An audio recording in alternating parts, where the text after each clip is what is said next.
This song's been going crazy on social media. The melody's been stuck in my head. And last night I decided to go down the rabbit trail of this artist, okay? And he is massive right now, 30 million monthly listeners, okay? This song is at like 650 million streams on Spotify, the biggest Afrobeats song on YouTube.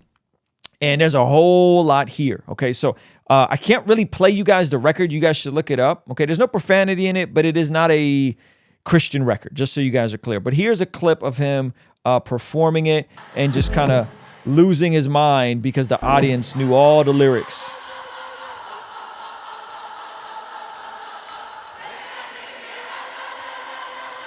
So this dude is this song is huge.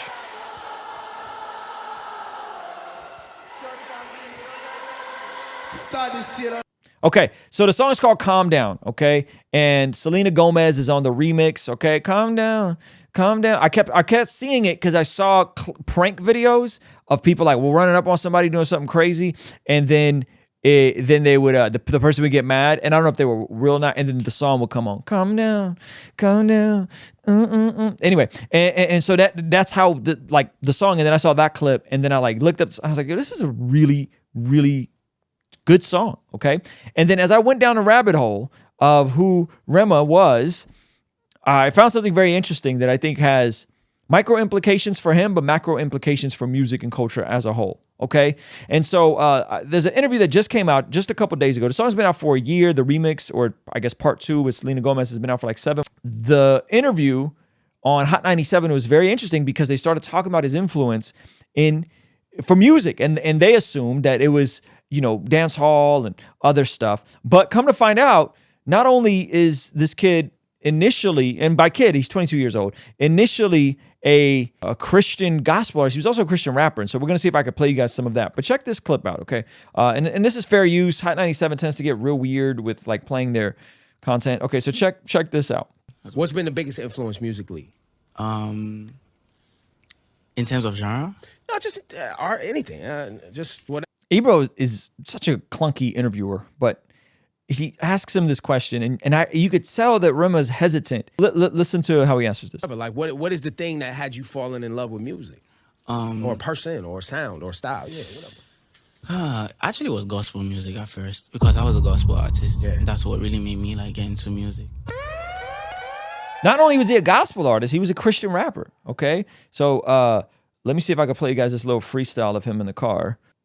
Don't wanna put my mind on the wrong lane. They ask for you wanting money or fame. Don't wanna put my mind on the wrong lane. Help me, God, oh I pray. Put away, I'm removing all the sad days. And I really gotta focus on the good days. Watching black jean with them on me. Then I gotta put on my focus on what I really gotta achieve. I go to my neck, I go to my neck, I gotta go to my teeth. Now I wanna go down to the part beneath.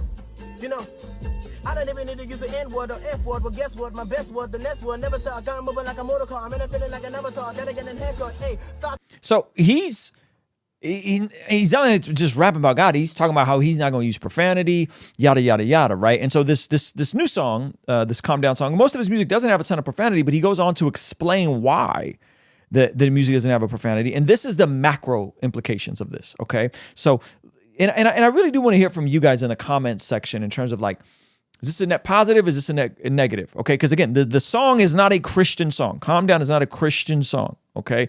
Those of you guys that are up on Rema will tell you it's not a Christian song. It's about girls and dancing and girls busting it down and yada, yada, yada. And it's totally different than this. You could tell that in his rap stuff, he was, you know, trying to kind of emulate the American style, where the stuff that really took off was his Nigerian Afrobeat sound that exploded with the Calm Down record. I come from a family that's very religious. Mm-hmm. So my mom was really huge on that. My dad too.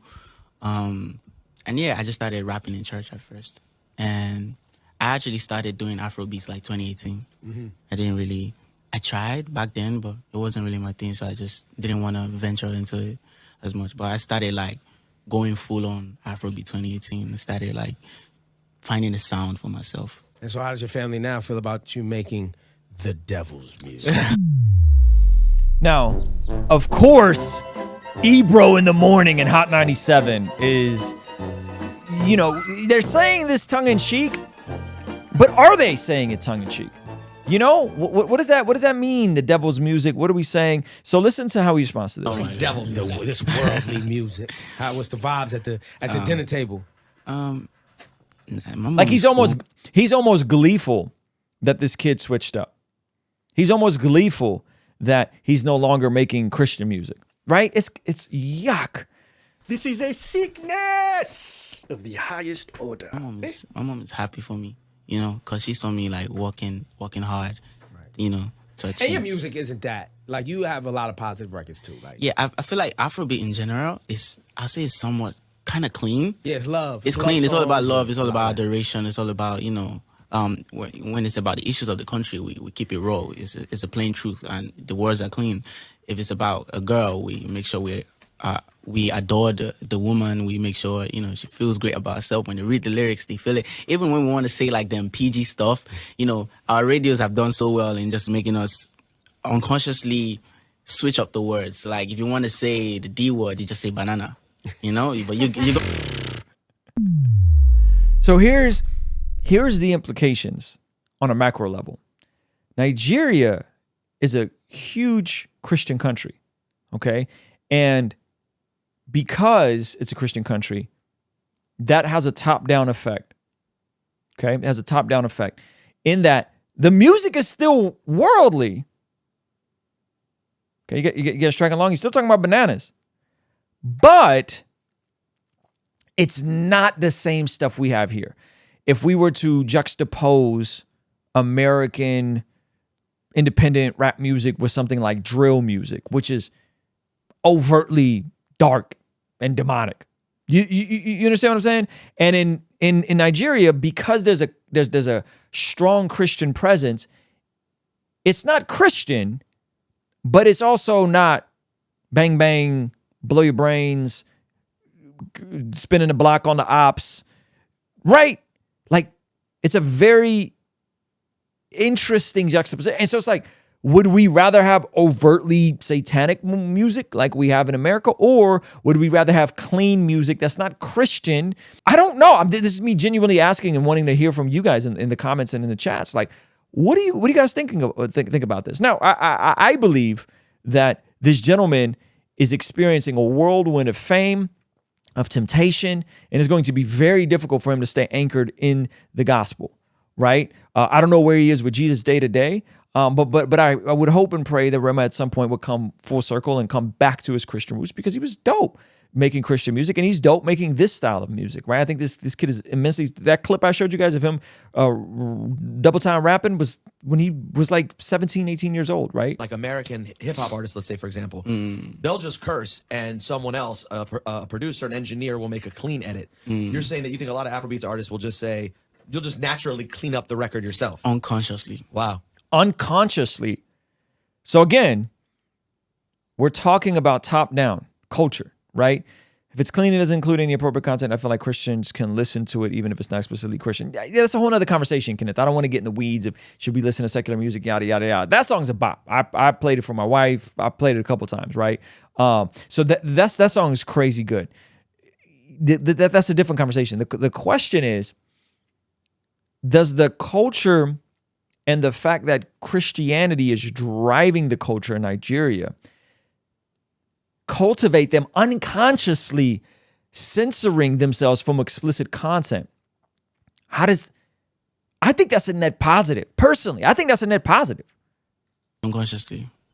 And is the radio pretty strict in Nigeria with regard to foul language? Yeah, very, very strict. More so than here? What? Yeah. I mean, context is important, and then you have a cultural community responsibility Yeah, too. Like, you know, like most. Cultural community responsibility.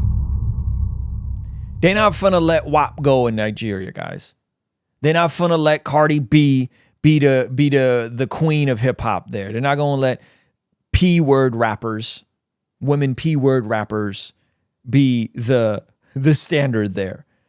Most of the stuff that I've heard from Afrobeats is positive, clean, uplifting, encouraging sounding music. I can't distinguish all of it because there's an accent on it and slang, but totally different than the stuff we have stateside.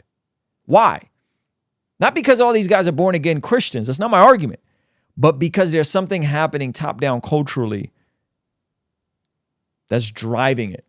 Especially like when they're highly cultural and highly religious. When you come from a place that's highly religious and cultural. I'm sure you guys are thinking, well, why is he stop being a Christian? Why did he stop being a Christian artist? And so I found this channel called Golden Mind TV, and this video only had 300 views, came out 11 months ago. So I'm shocked that no one else has went down this rabbit hole the way I did. Yeah, and shout out to Limbo Blaze. That's the homie, man. He's dope. He makes incredible Afrobeats music, okay?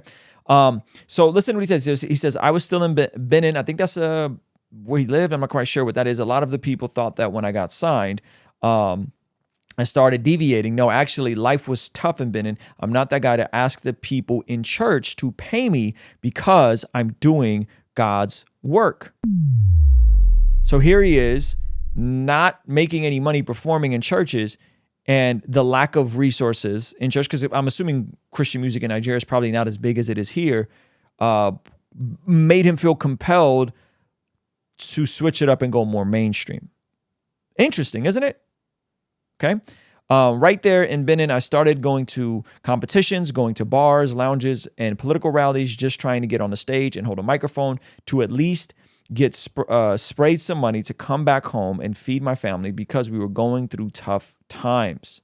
So it seems like he felt conflicted to charge for performing at churches the way he was. And there was a desire for earning some money, which I don't think is a bad desire, but I think the desire to be famous is, not necessarily good. Then he reveals, I lost my father and brother, and I needed to come through for my family. At that point in time, I felt like that's where I started spacing out little by little until I just exiled. So he just exiled. So that's his reasoning for why he switched up, in terms of him being Benin is in West Africa. Okay, thank you so much for letting me know. So the stuff here, the American music here is more overt. And a lot of these guys is doing the things they rapping about and telling on themselves in America. Afrobeats, these kids are coming from a much more conservative country, a much more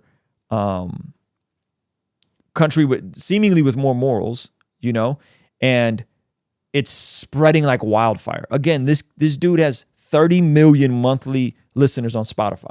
I think that because the culture in which it's coming from is cleaner, more positive, more Christian. Again, there's a difference between being born again Christian and coming from a Christian framework. I'm Armenian. Armenians are, by and large, identify culturally as Christian, though not all of them are born again.